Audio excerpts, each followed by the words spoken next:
El artículo de publicación. Agradecerle a la doctora Clara, que estuvo al frente también del artículo, a mi compañero Alejo Pamplona, que también hizo parte del mismo, y a la doctora Daniela Trujillo por permitirnos pues, como participar de esto. Entonces, el artículo se titula así, Leishmaniasis de las mucosas en el paciente inmunocompetente.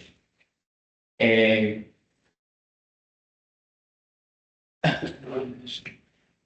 Gente que no quiere pasar. Es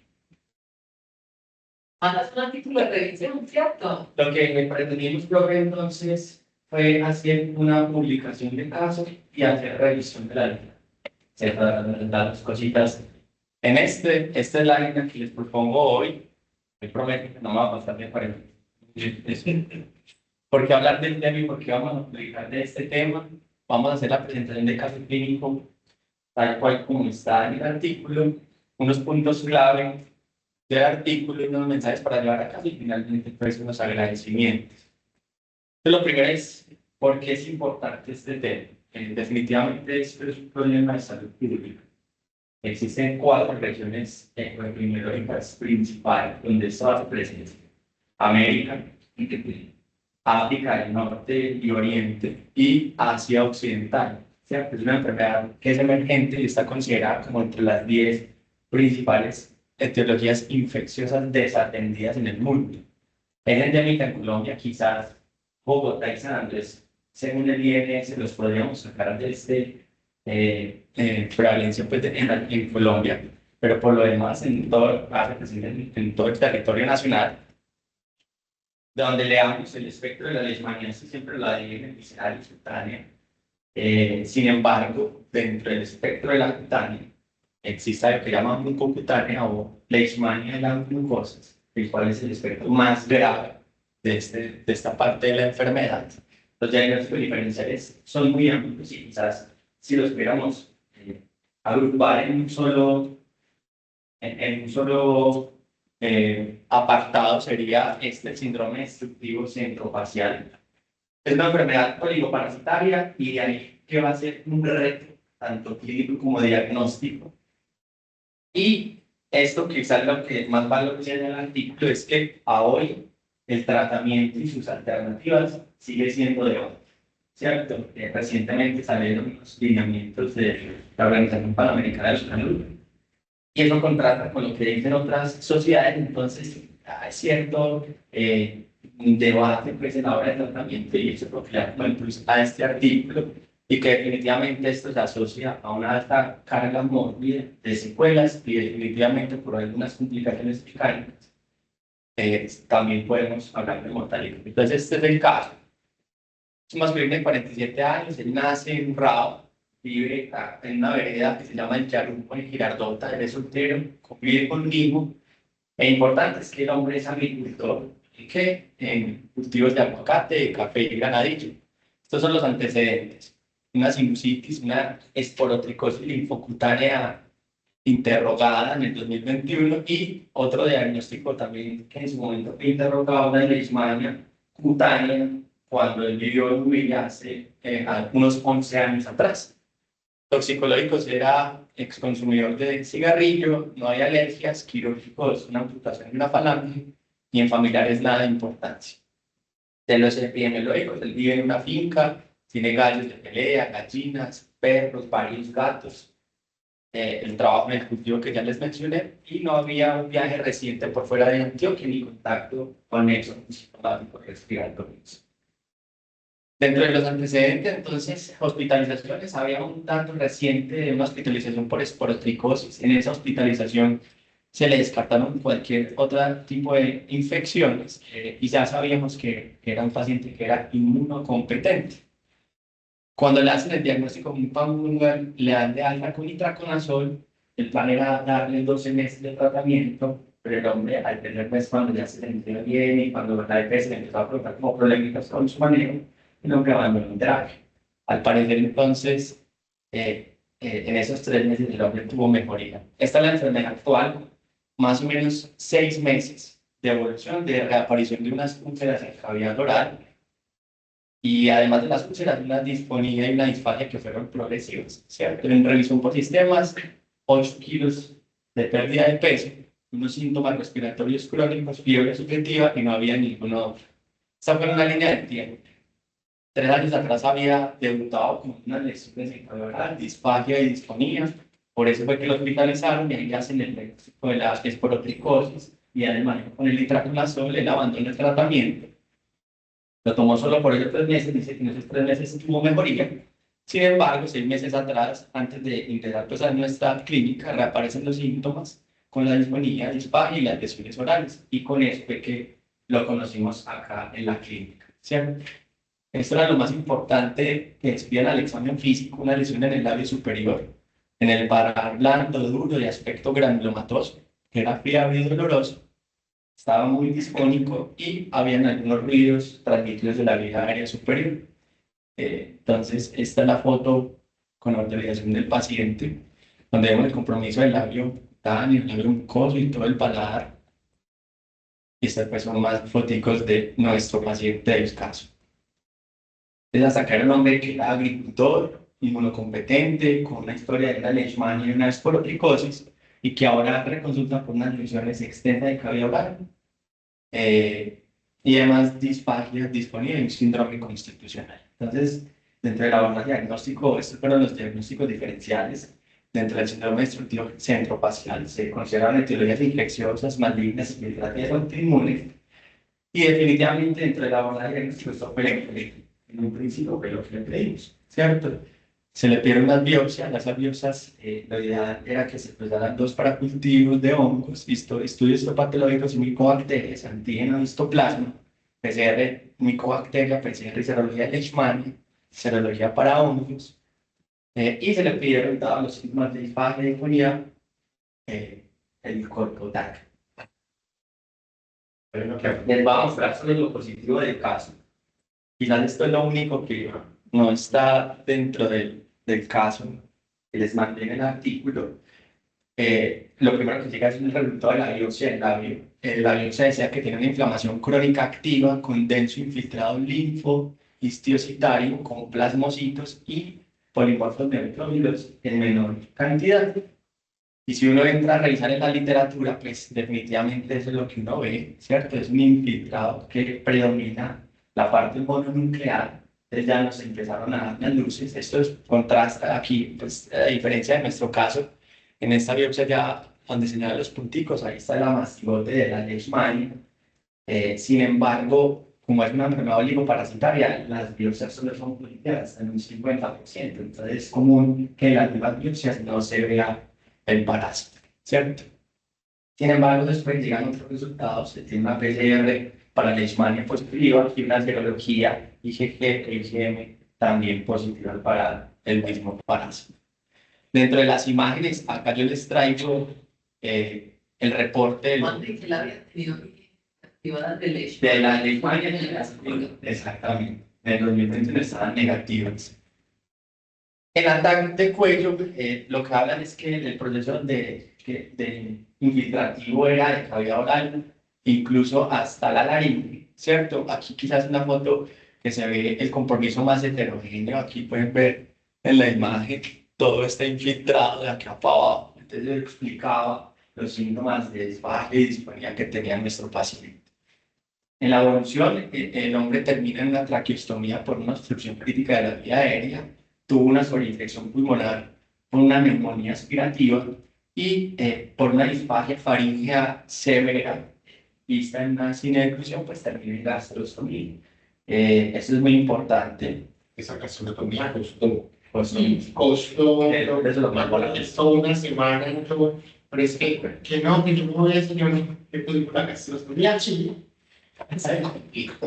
pero, pues era que es que de verdad, o sea, las familias era una cosa impresionante, y no se podía creer con eso, la gastroplástica, bueno, siempre, pues también, es que fue complejo, fue muy complejo. bueno, es complejo.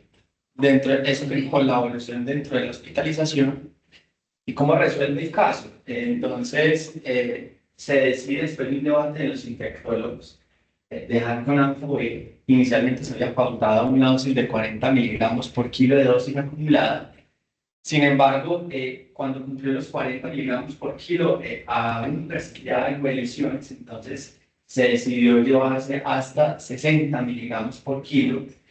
Y algo importante es que en ningún momento de la terapia se documentó reacciones adversas, nefrotoxicidad, toxicidad hematológica y finalmente pues se monta en revisión al cuarto nivel de complejidad para terminar de darle como el manejo tanto a su vía aérea como a los trastornos de difusión. Entonces, este es el artículo. El artículo consta de 4 autores, 14 páginas, las últimas 2 de unas bibliografías. Se hace la introducción, el caso tal cual como se los presenté, y quedamos como corticos si solo presentábamos el caso.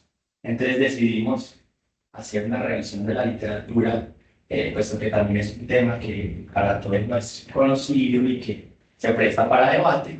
Entonces, así lo estructuramos: epidemiología, manifestaciones clínicas, unos diagnósticos diferenciales, diagnóstico, enfoque terapéutico, prevención, y finalmente hicimos una discusión contrastando lo que encontramos nosotros en nuestro caso y lo que hablaba un poquito la literatura. Esto, yo les confieso, la búsqueda la hice basada en inteligencia artificial, la búsqueda de literatura. Esto es una página que se la recomiendo. Nos permite hacer la búsqueda en PubMed, pues con todos los títulos de PubMed. Pero esto es una red neuronal que la inteligencia artificial nos permite hacer. Usted puede colocar los filtros que usted quiera, ¿cierto? Tal cual como hace la búsqueda en PubMed. Este fue mi filtro. Y ya lo que él hace es, a través de la red neuronal, colocarte todos los artículos, y entre cada burbuja pues hay artículos, ¿cierto? Agrupados como más o menos que orientan hacia el mismo tema, incluso dicen cuántas citaciones tienen, dónde está, etc. Entonces, más o menos aquí fue que consolidamos parte de la bibliografía que usamos para hacer el artículo. Les voy a mencionar unos puntos clave del artículo, ¿no? Por eso les mandé, me interesa pues como revisarlo completo. Es una infección por un parásito. Ella se transmite por la picadura de la mosca. Hay 2 géneros, el alzome y los pleótomos. Y hace parte del espectro de la enfermedad cutánea en esta parte del mundo, ¿cierto? Este es el subgénero que prima. En Colombia, principalmente del centro de Colombia hacia el norte, pues la panamensis, y del centro hacia abajo, la brasiliensis, es lo que más afecta a los colombianos. Y definitivamente tiene unos factores de riesgo. Claro, esto es una enfermedad que se asocia a pobreza. Es una enfermedad que se asocia a cambios climáticos, a cambios ambientales, y que factor de riesgo es ser hombre, y ser hombre joven también. ¿De acuerdo? Hay otros como la desnutrición o estar inmunocomprometido, los cuales pues se comportan como factores de riesgo. Este es un dato muy importante, es que es endémica en más de 98 países, pero solo 9 concentran el 85% de los casos, y de esos 9, 3 están en América, y de esos 3, uno somos nosotros, ¿cierto? Y definitivamente es una enfermedad que viene en aumento en su prevalencia por múltiples razones: la deforestación, la reurbanización, las guerras y la migración, la afección del sistema inmunitario, el tener y convivir con animales peridomésticos también se ha involucrado. De hecho, en América, de 22 especies patógenas de Leishmania, tenemos 15 y tenemos más de 54 vectores solo en América. Entonces, la importancia pues, de esta enfermedad. Dentro del diagnóstico, como les mencioné al principio, esta es una enfermedad oligoparasitaria. La ITSA y la Sociedad de Medicina Tropical lo que nos piden es que siempre intentemos hacer un diagnóstico multimodal, pues porque va a ser difícil encontrar el parásito. Y si lo vemos en el caso, lo que se le pidió a café cultivos, le pidió estudios histopatológicos y le pidió PCR, PCR y serología. De hecho, eso es lo que la mayoría de sociedades científicas nos incitan como a solicitar: la histología, cultivos y siempre que sea posible, pues los estudios moleculares. Y algo que nos sugieren es que intentar siempre hacer este tipo de estudios en las lesiones más activas, de tipo más ulcerativas, y que en la medida de lo posible no estén sobreinfectadas. Dentro de los puntos claves del tratamiento, Entonces, siempre uno debería, de forma concomitante con el paciente, llegar a un acuerdo y exponerle todos los riesgos potenciales que tienen estos medicamentos. La OMS, como se lo mencioné ahorita, recientemente está con los lineamientos para el tratamiento de la leishmania, donde ellos ponen en primera instancia, en primera línea de manejo, los antimoniales pentavalentes con o sin benzalkonilimia. Ellos lo hacen con dicen una recomendación fuerte, con una evidencia baja, eh, con una eficacia que es tan baja como el 35%, pero en algunas series tan alta como el 90-95%. Sin embargo, es un medicamento demasiado tóxico, ¿cierto? Con muchos efectos adversos, lo que ha motivado a otras sociedades a buscar alternativas. Y una de estas alternativas es la anfotericina B. Es un medicamento que para este tipo de infección también le hacen falta estudios, hace falta más consenso. La evidencia no está consolidada, es más, la dosis o el esquema como tal, no hay una recomendación en alguna parte que nos diga es esta puntual, nos dan ese margen tan bajo como de 20 hasta 70 miligramos por kilo de dosis total acumulada, entonces no hay todavía un consenso. Y la mayoría de evidencia la tenemos desde reportes y series de casos. Al menos no encontré algún RCT bien consolidado que nos colocara pues, o la comparación de estos dos medicamentos. Y como un punto importante, siempre este tipo de enfermedades, un compromiso individual tan extenso, es importante hacerlo intramural, porque hay un riesgo potencial, no solo en la toxicidad de los fármacos, sino también de una reacción paradojal a la hora de introducir estos medicamentos por una inflamación que puede incluso terminar pues, comprometiendo aún más la vía respiratoria del paciente. Juan, pues me pregunta, ¿y este señor todavía tenía cosas de esporotricosis? O sea, prende el hecho no sirvió para las dos cosas, o esa estaba... No, de hecho, el diagnóstico de la esporotricosis se interrogó aún más porque tampoco se encontró un buen positivo en ese momento.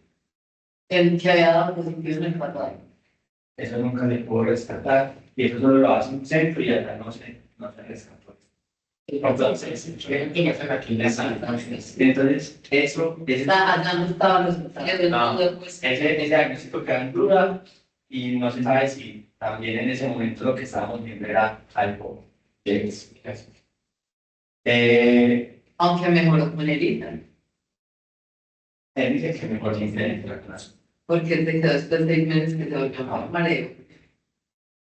Estos son unos mensajes para llevar a casa. ¿Cuándo deberíamos sospechar de leishmaniasis? Siempre que tengamos un síndrome destructivo en línea media, con síntomas nasales, orales, laringeos, faringeos y vómito, ¿cierto? Que ya tengan antecedentes de leishmania cutánea, se dice que más o menos entre el 10 al 30% de los casos de leishmania cutánea pueden haber una leishmania de las mucosas, y que incluso eso puede ser o concomitante o diferido, hasta 1 o 2 décadas se ha visto reportes de leishmania de la mucosa después de una leishmania cutánea, ¿cierto? O no necesariamente que tengan antecedentes de leishmania en la cara, sino que conviva en una zona que sea endémica para esta enfermedad. Difícilmente vamos a dar tratamiento empírico con estos tóxicos sin tener un diagnóstico claro, lo cual definitivamente el diagnóstico va a ser una herramienta clave a la hora de tratar y siempre tratar de en estadios tempranos, lo cual debe hacer que se tenga una eficacia en mayor y menor recurrencia. En este caso, el paciente ya venía con 6 meses de franca deterioro, de evolución, y quizás por ello también se presentan esas complicaciones mecánicas que tuvimos. Y que definitivamente a hoy hace falta más estudios para la hora de tratamiento. Acá en este artículo vemos cómo con ANFOVE al paciente le fue bien, donde tuvo un buen perfil de seguridad del medicamento y que la dosis con la cual se logró el objetivo terapéutico fue de 60 miligramos por kilo, que la literatura pues lo maneja entre 40 y 60 miligramos por kilo y no tuvimos ninguna complicación, al menos con el medicamento, a la hora de tratar al paciente. Antes de las fases de eso, o sea, a pesar que esto es un parásito y un hongo, es por el mecanismo de acción, sabemos de qué parte de la leishmania que acabaron con ANFOVE. Eso, yo también me hice esa pregunta y fue difícil de contestarla. De hecho, en algunas partes decían que por mecanismos poco claros. ¿Verdad? Porque, no digo así, porque la fue, a fin de cuentas, es un antimicótico. Pesa. Pero me contaba que era una propiedad, ¿no? Pero O cómo nació que empezaron a usar a Boyd Leishmania. Pues como es una revisión de la literatura, sí. encontraste que porque en los primeros casos empezaron a usar, No, o fue en errores diagnósticos y después ver que servía. lo que yo en los reportes que revisé era que había varios pacientes con varias coinfecciones, entre ellas micóticas, parasitarias y bacterianas, rins, escleromas y todo. Entonces, algunos pacientes los colocaban con unos esquemas, pero veían que en los pacientes con antimicóticos les iba algo mejor. Tenían infección también o sospecha de infección de Leishmania. Pero yo no encontré el mecanismo por el cual derrota a la Leishmania. Pero no sé, de pronto con Dani, que de pronto nos ponemos.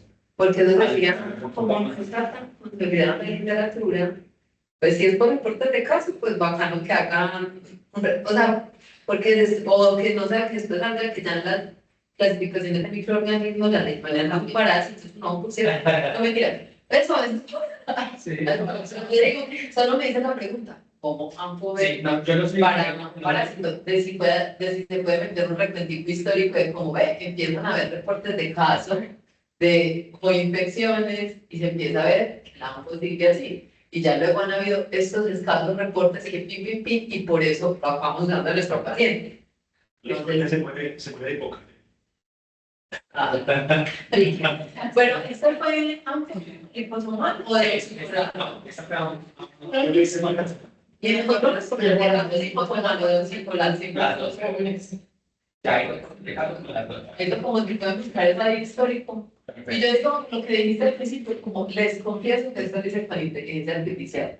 Yo, la inteligencia artificial para personas que desconocen del tema puede que la juzguen como inicialmente se pensó como es que te está haciendo un trabajo, Dios mío, es una herramienta. No, pero Pablo Es derivadas sí, en absolutamente. inteligencia artificial. Y es Hay una de las que yo digo que se llama Maestría Superior en Docencia con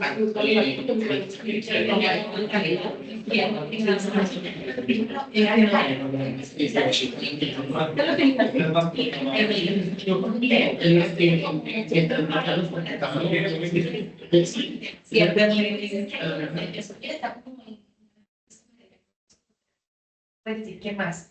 Y le pones y le haces todas las diapositivas, son todos los esquemas, las herramientas que sí, ¿Verdad?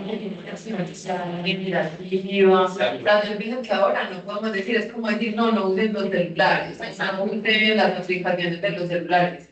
Es aprender a entender que tenemos esta nueva herramienta. A mí me tocó la época en que yo iba con fama a buscar el libro de donde iba a hacer la tarea. Y uno que ya está el volumen 1 y no está el volumen 2. Ay, la tarea estaba en el volumen 2. Y uno buscando en todas las mesitas dónde está el libro. Esto de bases de datos y ya. Ya, después, cuando regresamos a las bases de datos, que cuando quería leer un artículo, no, que vale, no, que cuánto llega y ese programa de inteligencia funciona como una red neuronal y lo que hace es relacionarte a multitud. O sea, estás buscando Leishmania en Colombia y te saca en una sola neuronita solo ese tema, pero te correlaciona con demás temas que pueden ser afines a la Leishmania. Entonces creo que ahorra tiempo, incluso aumenta el espectro de todos los recursos que uno puede tener, que difícilmente uno va a llegar a alguno de esos artículos. Entonces yo Y cuando no es una búsqueda biográfica, no quiere decir que le salga como esto y puede ser ya esto es la conclusión.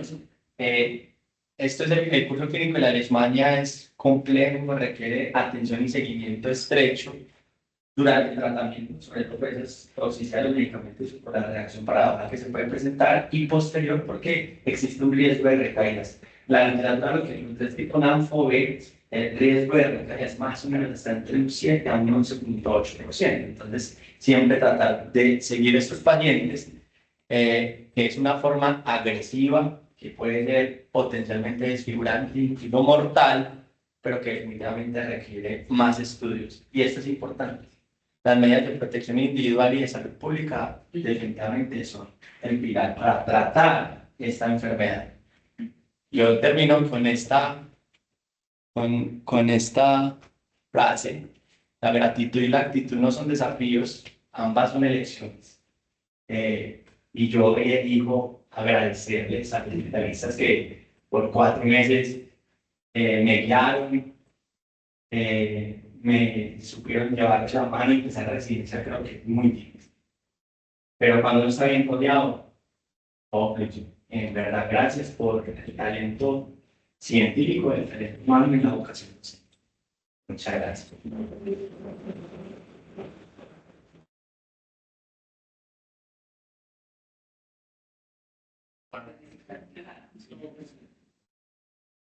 De verdad, muy contenta con los resultados que dan en los 4 meses acá inicial. Digamos que no, yo he notado que es más fácil ver ese progreso. Y a mí me parece que tú empezaste bien. No empezaste que uno dice, empezó flojo y se fortaleció. Yo creo que empezamos bien, pero maximizamos lo que había bien. Y me quedo bastante contenta con lo que creo que es el resultado, no solo en las exposiciones, sino en el abordaje de los pacientes. Y va confiando uno en vea y va muy buen vino de internet. Sí, tú sabes, yo te lo he dicho mucho, Juanca, de verdad, vos sos una persona muy valiosa, académicamente impecable, y lo que dice Aleja, pues, como es tanto tiempo, uno empieza a mirarla, pues uno es como una luz, uno empieza, sí, algunos tienen, algunos no, wow, no falta, pero la verdad, yo te felicito, de verdad, tus rondas son impecables, son muy juicioso con los pacientes, tener una calidad de